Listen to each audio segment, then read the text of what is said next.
Les protéines en poudre, tu en as entendu parler ou on t'en a parlé, mais est-ce que c'est efficace et est-ce que tu peux en avoir besoin? C'est souvent la question qu'on me pose en coaching.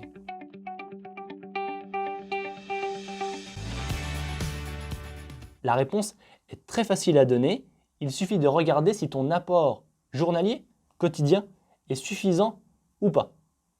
Pour ce faire, quand tu fais de la musculation, quand tu vas t'entraîner en salle, il suffit de multiplier ton poids de corps par 1,5 pour les femmes ou par 2 pour les hommes.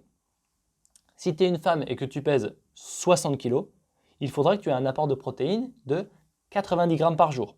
J'ai fait 60 fois 1,5. Si tu es un homme et que tu pèses 70 kg, il te faudra 140 grammes de protéines par jour.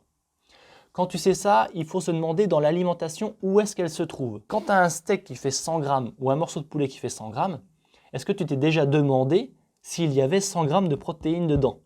Eh bien non, la quantité de protéines qui est contenue dans ton aliment n'est pas égale à son grammage. 100 grammes de poulet ne te donne pas 100 grammes de protéines. Dans tes 100 grammes, tu regarderas souvent derrière sur les étiquettes, il est inscrit la quantité pour 100 grammes d'aliments.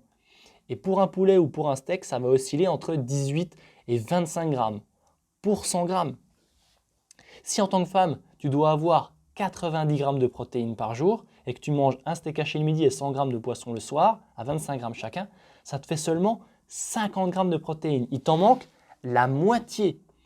Donc évidemment, si tu n'as pas la possibilité d'augmenter ton apport naturellement, à ce moment-là et à ce moment-là uniquement, la protéine en poudre sera intéressante. Si maintenant, dans ton alimentation, tu arrives à avoir la juste quantité de protéines dont tu as besoin, tu manges 3 œufs le matin, tu manges 150 grammes de poulet le midi, 100 grammes de thon à 16 heures et puis un poisson de 150 grammes le soir. Là, effectivement, tu vas remplir ton quota de protéines et à ce moment-là, ce sera inutile d'utiliser une alternative à l'apport protéique, donc la poudre de protéines. La réponse sera donc inhérente à ta quantité de protéines et à la facilité que tu as à en manger ou non dans la journée. Si ton apport est suffisant, pas besoin de protéines.